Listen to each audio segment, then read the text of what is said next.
¿cómo está? Muy buenos días. No, muy buenos días, Rodolfo. Y bueno, vamos a ver cómo va calentando el escenario en 14 días. Tenemos elecciones municipales. Nada, ¿no? Por lo menos hasta ahora nada.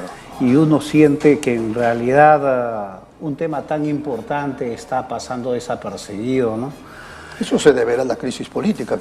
Sin la menor duda, ¿no? La gente debe de estar en una desazón tremenda, poco le interesa elegir a sus autoridades, los candidatos también, vamos a decir, por más entusiasmo que le pongan, no calientan el interés ciudadano.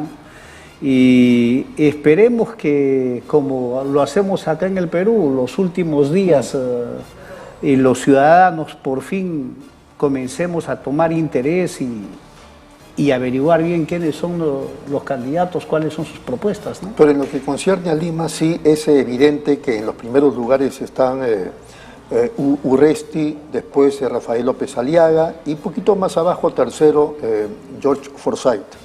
Sí, mira, y lo que ocurre, bueno, vamos a decir, en los últimos procesos electorales en Lima y en el país también, no nos olvidemos que los limeños y los peruanos terminamos decidiendo a las autoridades en los 2, 3 últimos días. Claro, y Muñoz venía de atrás, ¿no? Muñoz estaba atrás. Pero recuerda que una semana antes Muñoz estaba con 3, 4%, y la última semana fue un tremendo aluvión. Recuerda, Rodolfo, que para la primera vuelta de las elecciones presidenciales, a una semana de las elecciones, el Castillo, que ganó, estaba en 8º lugar, sí, claro. Y Keiko, que quedó en 2º lugar, estaba en 7º lugar. Vamos Castillo, a decir, aparentemente nadie lo veía. Ni a Keiko, ni a Castillo, ni a Keiko. Estaban en el 7º y en el 8º lugar. Y en una semana aparecieron en el primero. Claro, arriba estaba Lescano, claro. Estaba... Y entonces, Verónica Mendoza. Claro, pero en una semana, fíjate, se trastocó todo. Entonces yo tengo la impresión que eso que ocurre a nivel nacional, que eso que ocurre en Lima, ojalá nos dé un tiempo para que los vecinos, los ciudadanos, en la última semana por lo menos averigüemos y definamos bien por quién vamos a votar, porque en realidad después con seguridad van a venir el cargamontón de lamentos y el cargamontón de críticas también, ¿no? De uno a otro, ¿no? Tú votaste por ese candidato, tú, ¿verdad? Te lo dije, ¿no? Entonces, es terrible. Yo siento que estamos en el momento en que podemos definir bien el tema. Creo que hay 4 momentos claves, 4 tareitas chiquitas que podríamos hacer. La primera tarea creo que habría que pedirle al ciudadano, por favor, ¿por qué no averiguas de todos los candidatos que están, quiénes tienen denuncia y quién no? Y al que tiene denuncia, retíralo, porque lo más probable es que te va a generar problemas más adelante. Hecho eso, segundo paso, averíguate dentro del equipo, de lo que se pueda conocer dentro del equipo del candidato, quiénes tienen denuncias o no. Claro. Porque el candidato puede estar libre, pero si el entorno tiene denuncias, ya hay que dudar, ¿verdad? Segundo paso. Tercer paso, lo que yo señalo es, ¿qué proponen? Porque hay candidatos que en realidad no proponen nada y entonces hay que ver quiénes proponen para que con ellos nos quedemos por lo menos a evaluar a los que proponen. A los que no proponen, también al costado. Y dentro de los que proponen, lo que hay que preguntarse, y si uno puede consultar, pedir ayuda, es si lo que proponen corresponde al gobierno local o al gobierno regional, porque un distrital no puede proponer lo que le corresponde al provincial, el provincial no puede proponer lo que le corresponde al regional, y ninguno de ellos puede proponer cosas que le corresponden al gobierno nacional. Yo digo, esos 4 pasos habría que comenzarlo a hacerlo desde ahora, con la finalidad... Pero es un poco un mundo ideal, ¿no? Porque es bien complicado. Pero ¿Sabes por qué te digo? Hay mucha indiferencia de la población, de los votantes, y creo que por ahí debiera venir la crítica a los electores. Pero de otro lado también la vitrina o el partidor electoral también es pobrísimo. No, la oferta electoral es lamentable, ¿no? O sea, en realidad en los últimos años la oferta electoral está plagada de delincuentes, y lo digo así abiertamente, ¿no? O sea, vamos a decir, improvisados y delincuentes son los que han llegado al gobierno y son los que nos gobiernan en todos los niveles, local, regional y nacional. Pero dentro de esa oferta electoral, para tampoco generalizar, hay gente decente, hay buenos candidatos. Pero la gente ya no le interesa, políticos. Pero justamente, cuando llegamos a ese nivel, si ya no le interesa, el día de las elecciones está obligado a votar, porque está obligado a votar, ¿verdad? Entonces, al que está obligado a votar hay que decirle, oye, si estás obligado a votar, por lo menos escoge dentro de la oferta, saca a los delincuentes, saca a los improvisados, evalúa a los que más o menos son potables. ¿Por qué? Porque es una obligación.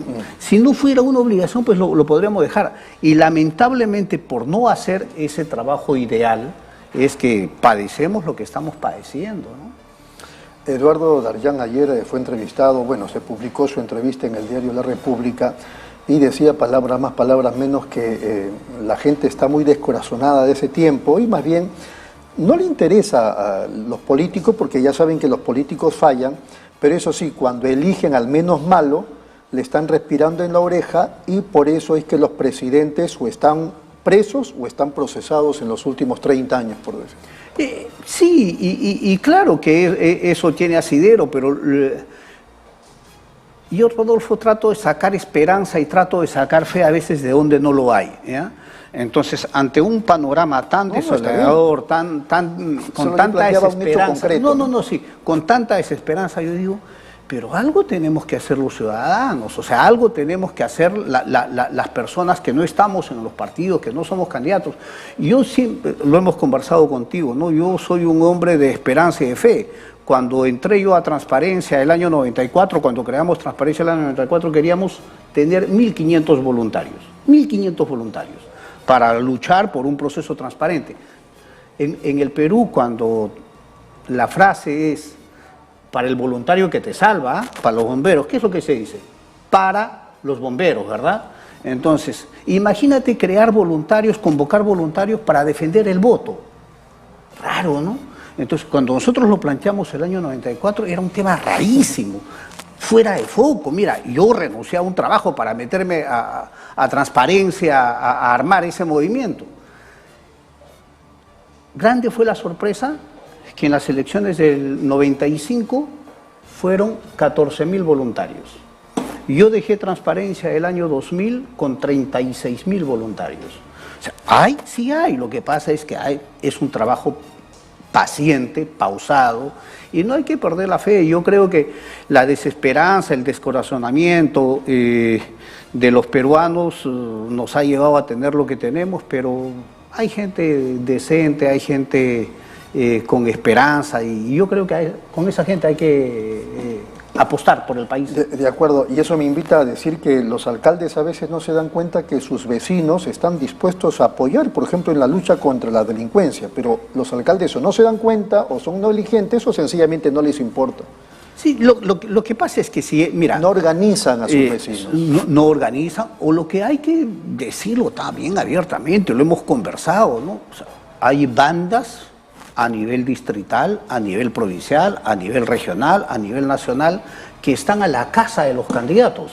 O sea, están averiguando quién es el candidato que lidera y entonces a ese van, a ese le apoyan, a ese se meten y cuando ganan inmediatamente los copan, los captan. Muy bien. ¿No? Entonces eso también ocurre. Vamos a irnos a una pausa y luego regresamos ya para conversar junto con Rudecindo Vega, nada menos que con Gustavo Chesti Cardó, que es un político que ha estado justamente en todo este tiempo muy vinculado a los temas de coyuntura. Aquí lo hemos entrevistado algunas veces. Así que vamos a hablar, por ejemplo, de Antauro, de Vizcarra, del partido aprista, de la informalidad política. A propósito, la informalidad es un tema que hace algunas semanas lo estuvo analizando nada menos que Rudecindo Vega.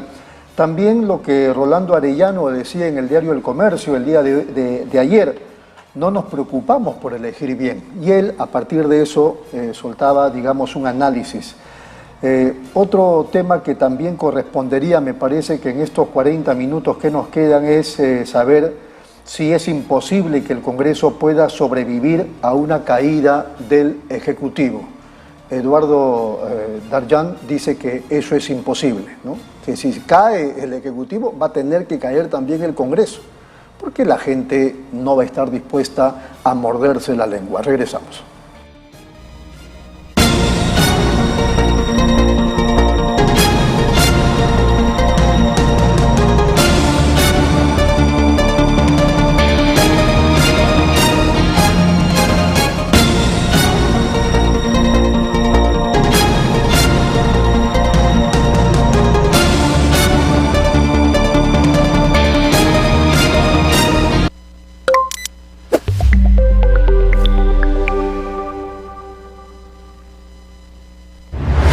Nueva app de Derrama Magisterial. Maestro y maestra, realiza tus consultas y operaciones en la palma de tu mano.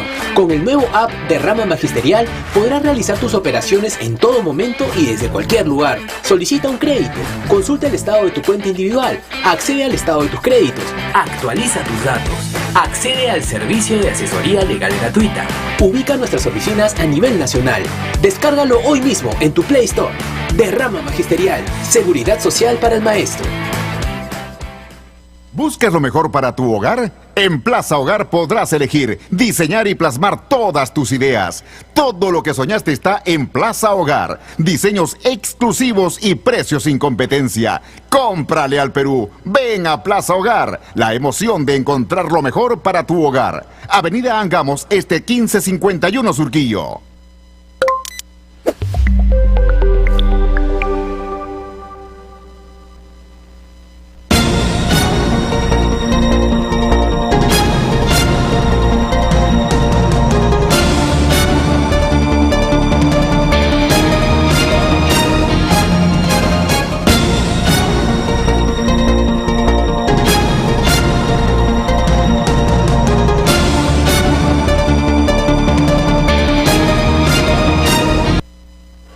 Muy bien, seguimos aquí en Nativa Nos Conecta, esto es Pulso Informativo, ya lo anunciamos, vamos a conversar ahora en esta mesa de trabajo 3 personas, Gustavo Chesti, Rudecindo Vega y quien habla. Yo quería plantear el tema de Antauro y de Vizcarra, valiéndome un poquito de la página 11 de la República del día de ayer. Es evidente, como dice la República también, que hay un espacio que ha estado desocupado y que de algún modo, en el tema político digo, lo está ocupando Vizcarra y también Antauro. Fíjense, Antauro ha estado en Andahuaylas, en Pisco, en Ica, en Puquio, en Ayacucho. Ha anunciado que hará hasta 2 organizaciones políticas. Una, el Partido Etnocacerista Revolucionario Unido, cuyas siglas son Perú, y la otra, la Alianza Nacional de Trabajadores Agrícolas, Universitarios, Reservistas y Obreros, que en siglas es Antauro. ¿Qué más ha dicho? Bueno, ha defendido a José Vega Antonio y Edgar Alarcón. El primero es mi amigo, pero los dos para mí son impresentables. En el caso de Martín Vizcarra, el señor Vizcarra se ha ido al norte chico, ha estado en Huaral, ha estado en Barranca, en Chimbote, en Ancash, ha ido a Trujillo, a La Libertad, a Chiclayo, a Lambayeque. El jueves y viernes cerró su periplo en Piura. Inclusive, ya hay una foto, esto es increíble, fujimoristas que hacían campaña por el candidato Marvin Álvarez se fotografiaron con el expresidente Vizcarra en un grifo. No importó la rivalidad política. Entonces, quisiera un análisis tanto de Gustavo Chesti como de Rudecindo Vega sobre estos espacios que están ocupando en el Perú Antauro y Vizcarra. ¿Qué tal? ¿Cómo están? Miren. ¿Qué tal, Gustavo? Bien. Con respecto a lo que está ocurriendo con Antauro y con Martín Vizcarra, lo que vemos más que nada es una falta de liderazgos de personas que de una u otra forma se posicionan como un anti-status quo, ¿no? Algunos podrán decir, oye, pero Martín no se ajusta en esta situación, pero realmente sus acciones cuando estuvo en el poder era un poco anti-status quo, ¿no? Disolver Congreso, sí, etcétera, etcétera. Entonces, dicen que eso le reconocen, el haber disuelto el Congreso, exacto, y eso ha pasado hace poco nada más. Exacto. Cuando uno ve, digamos, lo que ocurría en campaña con Vizcarra, era que las personas le agradecían eso, le agradecían 2 cosas. El tema de haber disuelto el Congreso y los bonos, ¿no? Entonces, eso han sido 2 elementos que creo que hasta ahora le dan réditos políticos, ¿no? Y en el caso de Antauro, es justamente esa imagen de decir estoy en contra de todo el establishment que hay, ¿no? Y además voy a ser radical, porque él lo que manifiesta con su forma de ser es que es ser radical. Entonces, dentro del tema de comunicación política, él expresa radicalismo y la gente lo que quiere es alguien radical que diga hasta acá. Entonces, eso es, digamos, de una u otra forma... Creo que llegó a decir que incluso si tengo que fusilar a mi hermano, lo fusilo. Exacto. Entonces, ese radicalismo, que no necesariamente es extremismo, ¿no? Ese radicalismo le lleva a las personas decir, oigan, miren, él sí va a arreglar las cosas. Evidentemente sabemos que no es así, es parte, digamos, del, ¿no?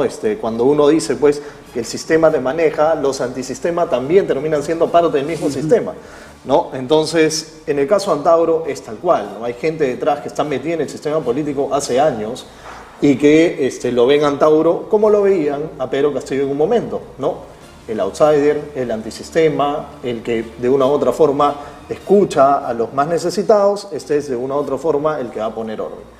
Pero sabemos que en el fondo no es tanto así, ¿no? Pero digo, ¿no ha calado los asesinatos de policías en Andahuaylas? ¿O no ha calado en el caso de Vizcarra los procesos serios judiciales por haber desarrollado malas gestiones, digamos así, por decirlo menos, como gobernador de Moquegua, y además haberse vacunado tras bambalinas con su esposa, su hermano, etcétera? ¿Eso no cala? Yo creo que en parte tiene que ver con lo que hace un momento decía Rudecindo, que es la falta, o sea, ya el peruano está resignado. El peruano, de una u otra forma, ha ido perdiendo la esperanza, la fe en lo político, en los políticos también. Y ya uno dice que venga lo que venga, ¿no? Ya qué importa, le aguanto esto, le aguanto lo otro. Es como, por ejemplo, vamos a ponerlo, digamos, en un caso extremo, pero que pasa, ¿no? Es, por ejemplo, la señora que viene, su esposo, ¿no? Y la trata mal, le pega, le saca la vuelta, ¿no? Y ella es el primero en defenderlo. Ella es la primera en defenderlo. Así es. Entonces, más o menos en esa situación, porque estamos tan acostumbrados a que ocurra y estamos en una situación ya de decepción, de tristeza, de depresión social, en la que decimos, ya qué importa, ¿no? Yo lo único que quiero es sobrevivir. Aguanto lo que venga, ¿no? ¿Qué dice Rudecindo? Dos cosas. La primera es, mira, tan mal debemos estar, tan desastroso debe ser nuestra situación, que en realidad Vizcarra es un político que está inhabilitado para ser candidato. Entonces, y estando inhabilitado para ser candidato, es permitido, con permiso por la autoridad judicial, de salir a hacer campaña. O sea, fíjate lo desastroso y lo deterioro que debe ser la visión política que existe en el país. Un inhabilitado puede hacer campaña libremente, puede salir a organizar su partido y además vende una falsa idea de que él puede ser candidato cuando está inhabilitado. Entonces, terrible, ¿verdad? Es penoso. Una situación de ese tipo es penosa para la política y para los ciudadanos. Igual de penoso es el tema del otro lado de Antauro. O sea, Antauro acaba de salir de prisión con inhabilitaciones, prohibiciones. Se supone que ya está reinsertado a la sociedad. Está reinsertado a la sociedad, pero todavía con todo un debate político, ¿verdad? Y entonces, lo lamentable es que uno dice, oye, pero ¿y tenemos políticos sin denuncias? ¿Tenemos políticos que no hayan sido presos? ¿Tenemos algunos líderes que quieran meterse a la cancha y así como ellos luchar por un buen puesto? Yo creo que hay.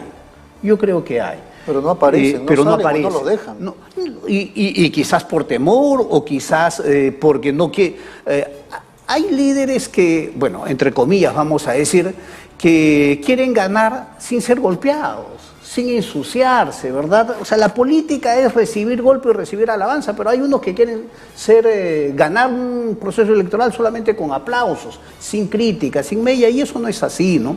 Entonces, quizás ese es el primer tema que quisiera resaltar. El segundo tema es, fíjate, el enorme deterioro que nosotros tenemos en la política viene desde fines de los 80, o sea, hay gente que fue la que organizó toda la irrupción y la avalancha que fue Fujimori en los años 90. Gran parte de esa gente, con rostros cambiados de rostros, irrumpió, ¿verdad?, cuando Toledo ganó las elecciones el 2000.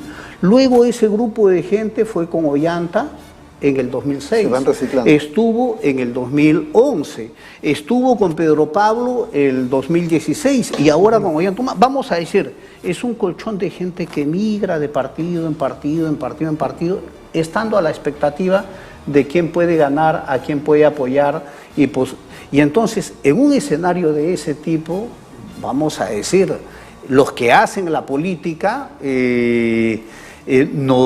son los que están convencidos, y los que están convencidos son los que nos llevan a este deterioro tremendo, ¿no? Muy bien.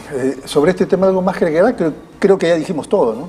Sí, sí. O sea, literalmente lo lamentable que es que como peruanos seamos tan permisivos con personas que han tenido sentencias, que están inhabilitadas, que no seamos críticos, ¿no? El día de hoy tenemos más de 1.200 sentenciados que están participando en las elecciones municipales y regionales.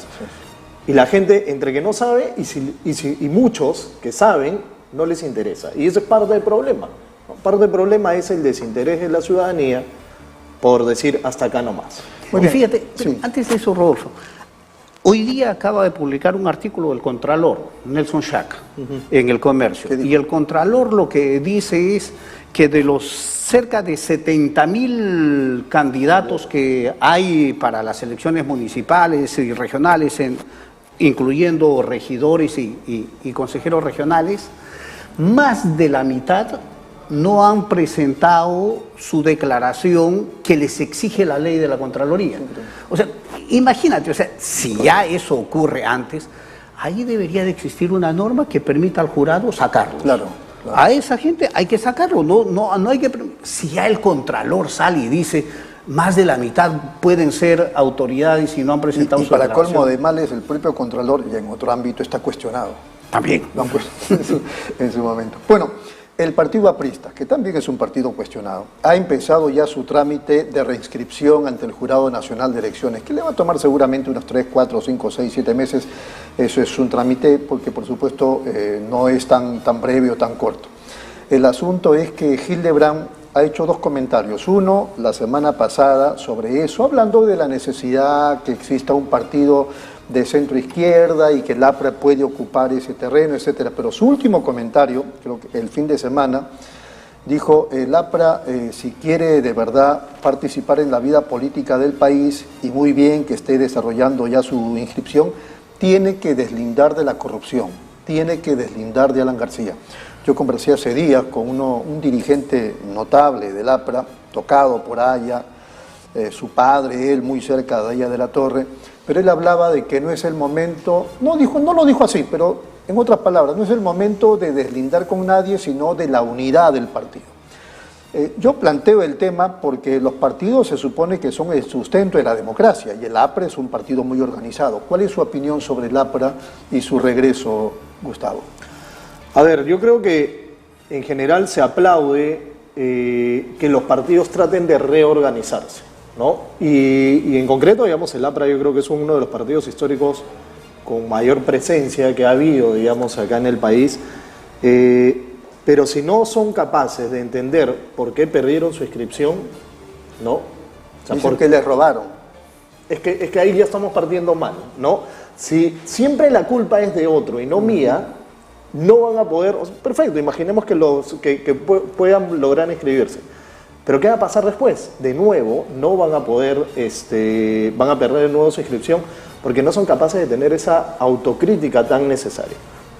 Ellos tienen que entender que han fallado, como varios partidos han fallado, a pesar de que han sido grandes, todo lo que queramos. Entonces, si ellos no tienen esa capacidad autocrítica, muy difícil que una vez vueltos a inscribir puedan no perder de nuevo su inscripción. O sea, sí tienen que deslindar con la corrupción. Tienen que deslindar con la corrupción, que eso es responsabilidad no solo del APRA. Creo que varios partidos, digamos, adolecen del mismo defecto. Pero el otro problema es que hay temas que van más allá, digamos, de la corrupción, que sí son muy claros, digamos, en el tema del APRA, ¿no?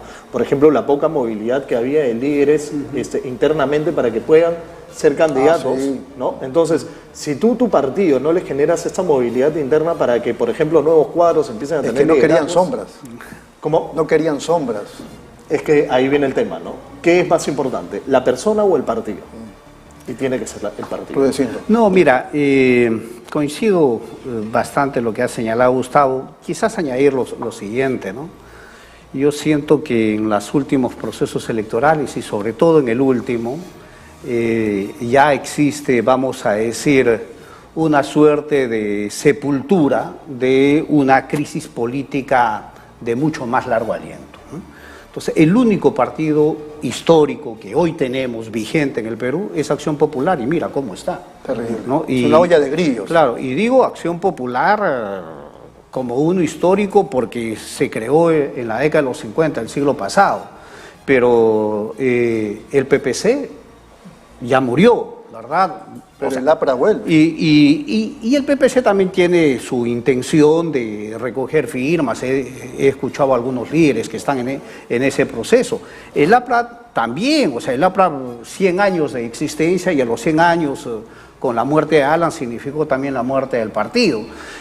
Sí, seguramente lograrán volver a inscribirse, pero si siguen con la misma propuesta política, ideológica, con los mismos líderes, en realidad va a ser un hipo, ¿no? O sea, va a servir para inscribirse. No, van a regresar como izquierda de centro ahora. No, pero peor, mira, es que en realidad, más que el mensaje que hoy traigan, si continúan con los mismos rostros, si continúan con la misma práctica, en realidad pueden lograr la inscripción. Hoy cualquiera puede inscribirse también, vamos a decir. Si se inscriben bandas, ¿cómo no se va a inscribir un partido más o menos organizado?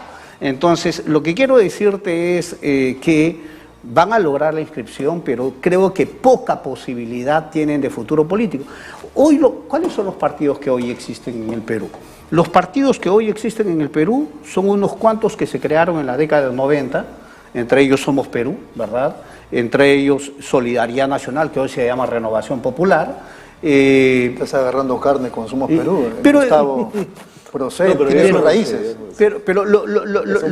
Pero lo que te digo es, mira, los que quedan son Somos Perú, Solidaridad Nacional cambiado de nombre y de propuesta quizás, y después son los que se han creado en este siglo. E incluso, o sea, lo que quisiera decirte es, el deterioro de los partidos, el deterioro de las propuestas políticas ha sido tan grande que ha destruido a sus partidos de derecha, ha destruido a sus partidos de centro y ha destruido a sus partidos de izquierda. Y lo hemos conversado y no me canso de decirlo. Si hoy tú miras el escenario político, lamentablemente los partidos ¿qué son? Son organizaciones criminales según la Fiscalía. Ya no hay ideologías, son intereses económicos. Ahora, mira, si fueran intereses económicos decentes, uno podría decir, pero hay intereses económicos hasta oscuros, por eso son organizaciones criminales. Entonces, mira, es terrible decirlo, o sea, cuesta decirlo, molesta decirlo, da rabia decirlo, pero algo hay que hacer, ¿no? Muy bien, vamos de inmediato a la pausa y regresamos con más aquí en Pulso Informativo. Disculpa.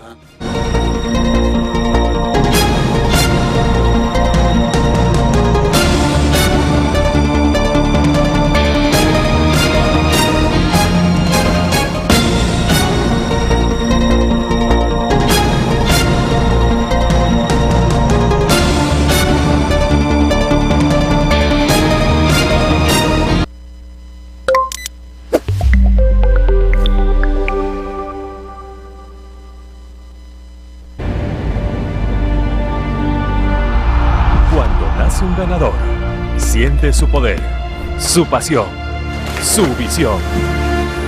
Apuestas por el ganador. Sientes que algo está cambiando en tu vida. Apuestas por Winmasters y te conviertes en un ganador. Ahora en Perú. Arma tu apuesta como tú quieras. Controla tus apuestas en todo momento. Realiza retiros inmediatos. Obtén un superbono de hasta 400 soles. Winmasters.com, la casa de apuestas líder en Europa. ¿Buscas lo mejor para tu hogar? En Plaza Hogar podrás elegir, diseñar y plasmar todas tus ideas. Todo lo que soñaste está en Plaza Hogar. Diseños exclusivos y precios sin competencia. Cómprale al Perú. Ven a Plaza Hogar. La emoción de encontrar lo mejor para tu hogar. Avenida Angamos, 1551 Surquillo.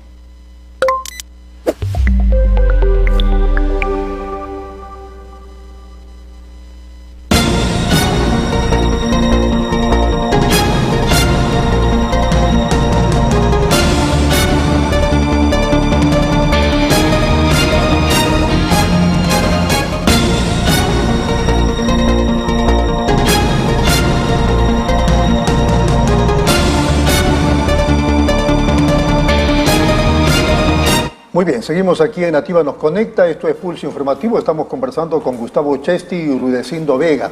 Voy a volver a citar a Eduardo Darllán, porque él habló de la informalidad, cosa que Rudecindo lo había tratado también en un periódico y además aquí en algunos programas. La informalidad no tiene que ser criminalizada. Sin embargo, Darllán también menciona el hecho de que la informalidad ha llegado a la política, y ha llegado a la política lamentablemente para corromperla. Entonces, ¿qué podríamos decir de la informalidad política, que es un poco lo que hemos estado analizando en estos minutos, Carlos? Gustavo, perdón.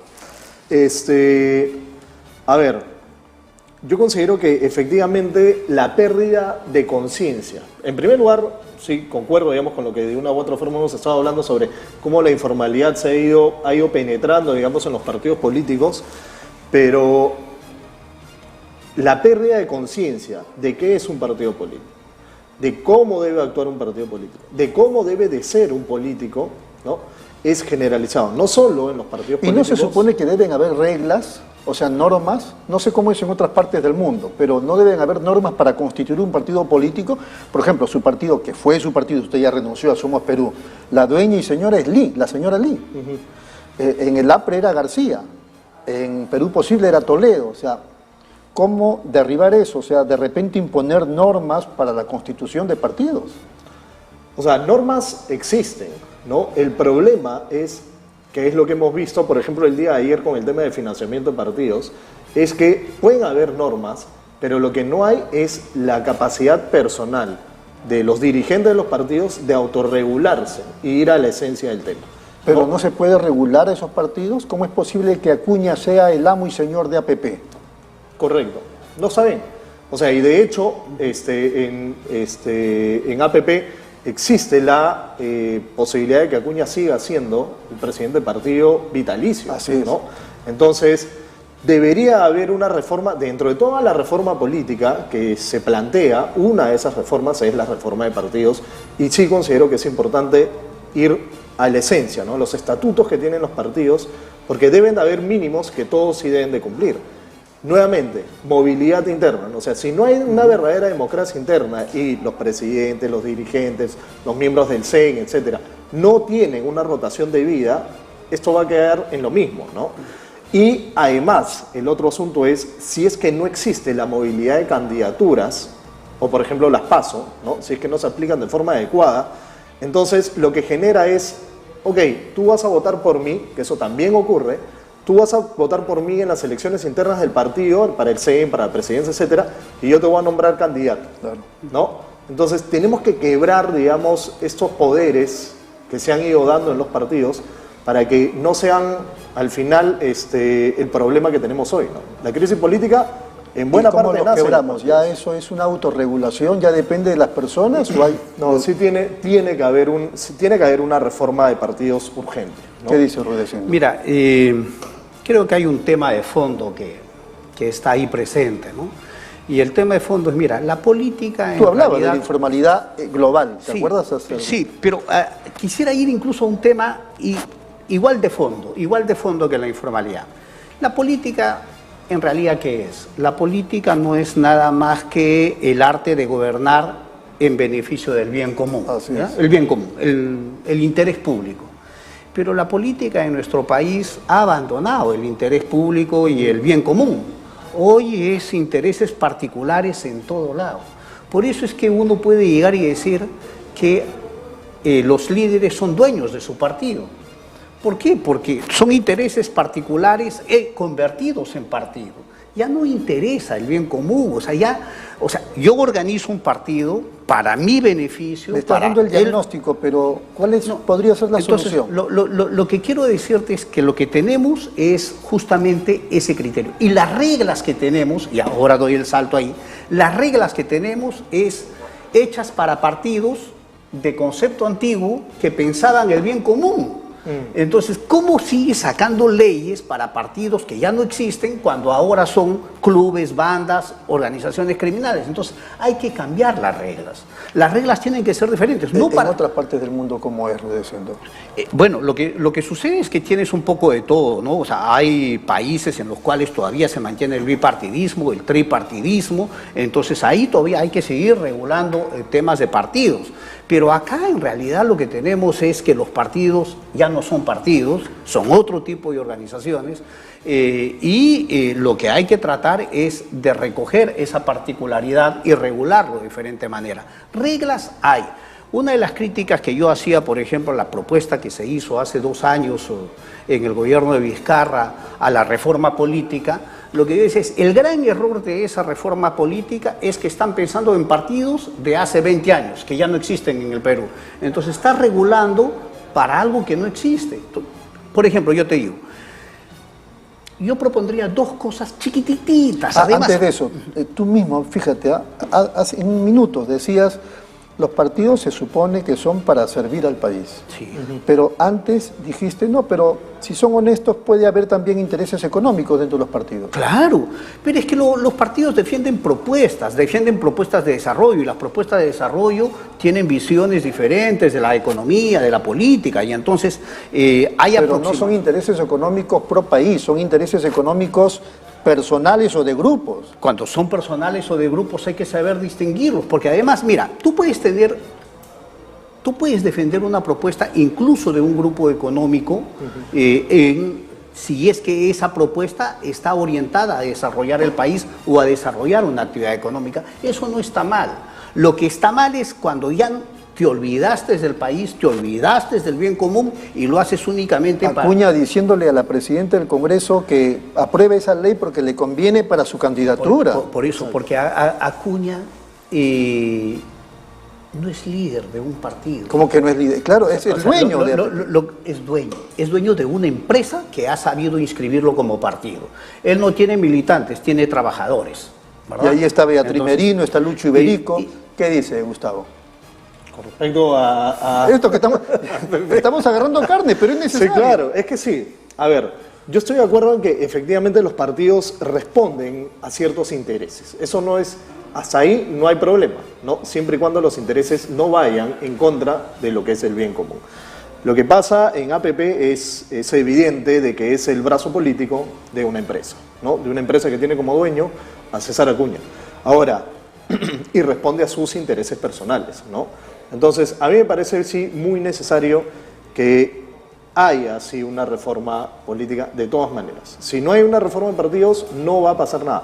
Ahora, hay un tema que es algo que yo he estado reflexionando y que se da en otros países, que partimos del punto de la competencia, ¿no? Los partidos políticos es como, ¿no?, unas bandas criminales que ya se separaron la torta y dijeron no te metas en mi barrio, yo no me meto en el tuyo, entonces ya tienen acuerdos bajo la mesa de cómo se deben de comportar.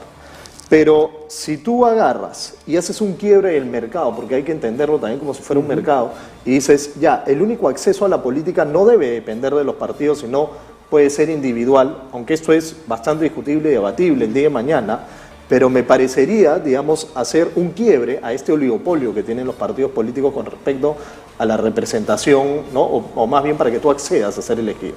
Si tú puedes acceder a ser elegido de forma independiente, eso va a motivar a que los partidos se replanteen qué estamos haciendo, cuál es el fin que tenemos, ¿no?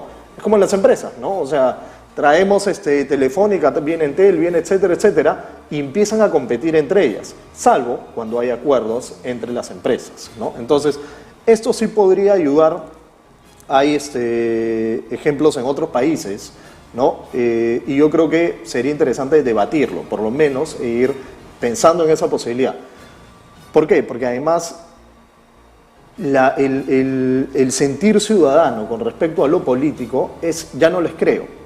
Entonces lo que ocurre con candidatos, que era lo que hablamos al inicio, ¿no? Como Vizcarra, Antauro, Castillo, etcétera, los ven como si fueran ciudadanos, ¿no? Antisistema. Entonces acá lo que podemos hacer es, en vez de que sean ciudadanos antisistema, que se meten a un partido a buscar intereses específicos, bueno, veámoslo por el lado independiente, ¿no? Me parecería una alternativa que evidentemente hay que todavía evaluar, ¿no? Muy bien, una última pausa y regresamos con el último bloque de Pulso Informativo.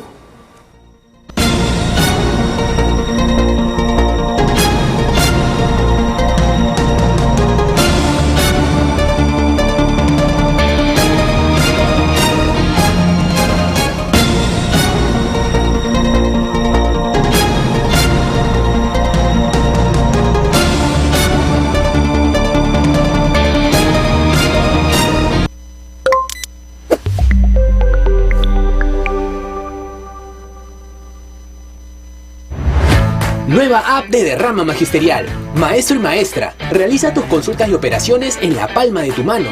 Con el nuevo app Derrama Magisterial podrás realizar tus operaciones en todo momento y desde cualquier lugar. Solicita un crédito, consulta el estado de tu cuenta individual, accede al estado de tus créditos, actualiza tus datos, accede al servicio de asesoría legal gratuita. Ubica nuestras oficinas a nivel nacional. Descárgalo hoy mismo en tu Play Store. Derrama Magisterial, seguridad social para el maestro.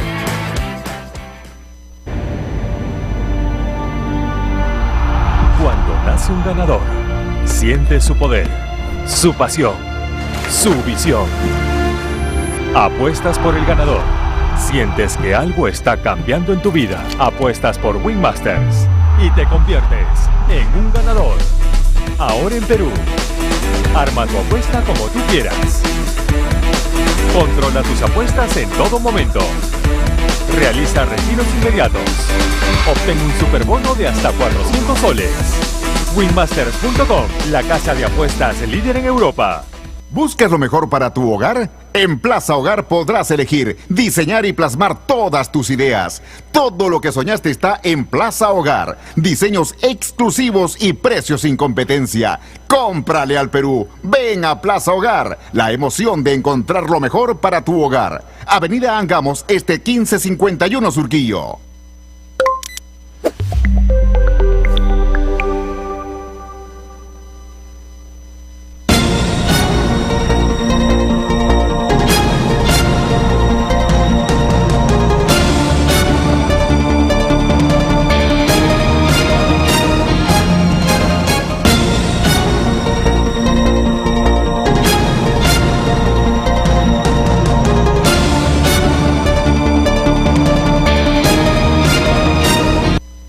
Muy bien, seguimos aquí en Nativa Los Conecta, esto es Pulso Informativo, estamos conversando con Gustavo Chesti y Rudecindo Vega sobre la crisis política en el país. El último tema que queríamos analizar es este asunto de las salidas, ¿no? Se habla de vacancias, se habla del tema de elecciones generales, incluso de inhabilitaciones, etcétera, etcétera. Pero Gustavo Chesti estaba promoviendo la junta de firmas para que se dé o se lleve a cabo el tema de las elecciones. ¿Cómo va eso, Gustavo? Bueno, vamos bastante bien, ¿no? A pesar de que algunos nos quieren bajar la llanta, ¿no? En algunos medios que siguen con los ataques, pero vamos bastante bien. Ya a la fecha vamos un poco más de 50.000 firmas. Pero en 3 meses. Sí, un poquito menos de 3 meses, ¿no? ¿No le parece muy poco?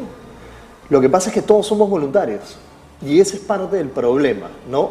Que hace un momento también decía Rudecindo, o sea, cuando es voluntario y personas que trabajan, que pueden en las noches o que pueden los días domingos, ¿no? Salir a la calle a recolectar firmas, es muy poco, digamos, el efecto que tenemos si es que no hay un financiamiento.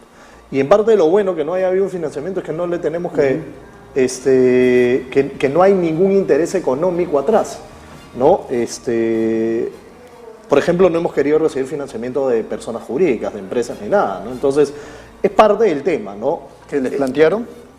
Sí, correcto. Han habido empresas que nos han dicho, nosotros los apoyamos, pero hemos dicho, mejor no, a pesar de que nuestro camino sea más lento, más duro, y que implique, digamos, un mayor trabajo, digamos, con las brigadas, etcétera, de estar ahí motivándolos y todo, porque es un trabajo largo. ¿no? Ahora, ya nos faltan 27.000 firmas, es decir, ya hemos recorrido 2/3, ¿no? Nos faltaría uno. Entonces vamos por buen camino. Pero nuevamente lo que están hablando y es parte del tema y que ha salido a colación los dos otros elementos es adelanto de elecciones generales, ¿no? Es una salida a lo que ahorita estamos necesitando, yo creo que varios consideramos que sí. No va a existir, ¿no? Probablemente sí, la vacancia es un mecanismo constitucional, es viable, etcétera, pero no solamente tenemos que pensar en los mecanismos constitucionales, porque un adelanto de elecciones también puede ser un mecanismo constitucional, sino que además tenemos que pensar cuál va a ser la reacción política y social que vaya a implicar cada acción.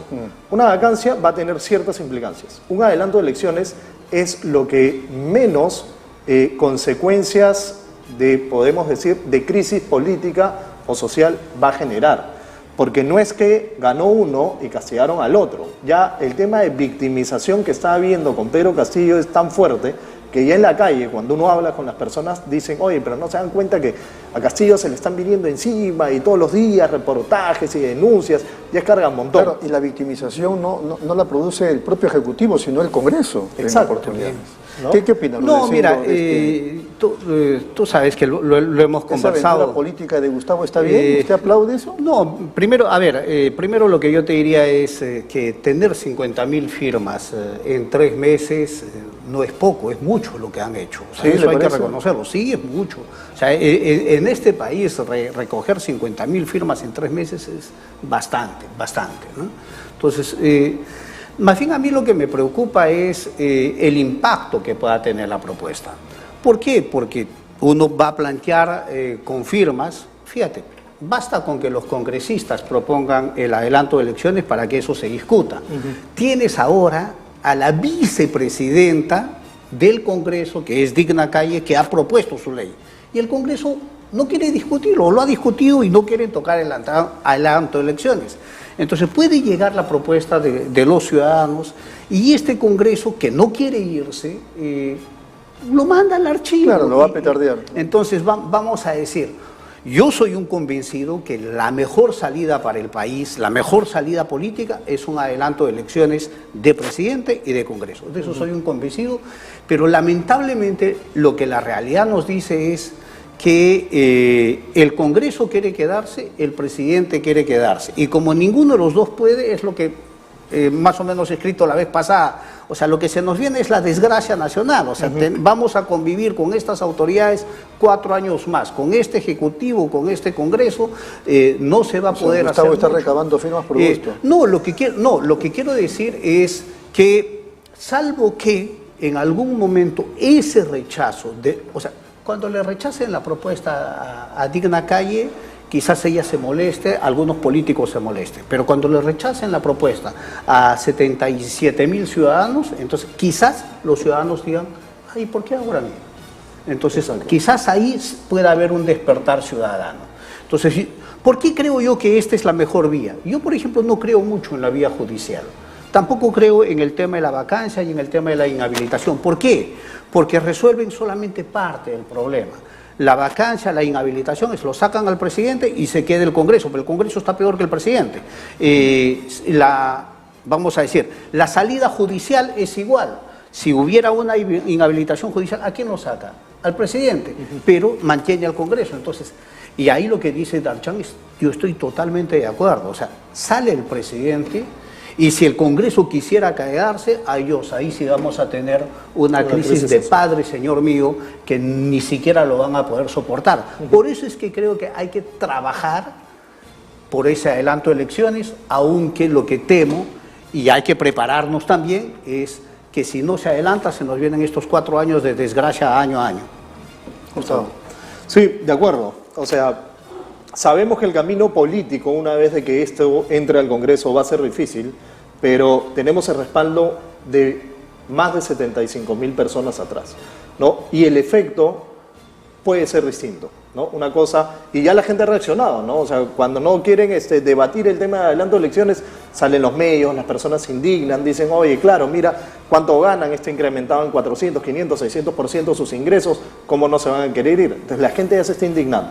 Cuando 76.000 personas digan queremos que se vayan, Pero no solamente es un queremos que se vayan, es un queremos que se vayan, pero por lo menos también hagamos 2 reformas mínimas, ¿no? Una era el tema de que ningún sentenciado pueda ser elegido ni ser dirigente de un partido político, ¿no? Entonces ahí cerramos, digamos... Yo he soñado, justo lo que decía, yo he soñado no solamente los sentenciados. Creo que hay que incluirlo a los que tienen acusación fiscal y hay que incluirlo a los que tienen sanción de la Contraloría. ¿Por qué? Porque la democracia no tiene por qué padecer a personas que siendo inocentes, que demuestren su presunción de inocencia, pero la democracia no tiene por qué sufrir eso. El bien común no puede estar sujeto a bienes privados. Exacto. Muy bien, se nos acabó el tiempo, Gustavo, muy amable, muchas gracias. No, gracias a Rudecindo, ustedes. muy gentil, muchas gracias a ustedes. Gustavo Chesti y Rudecindo Vega.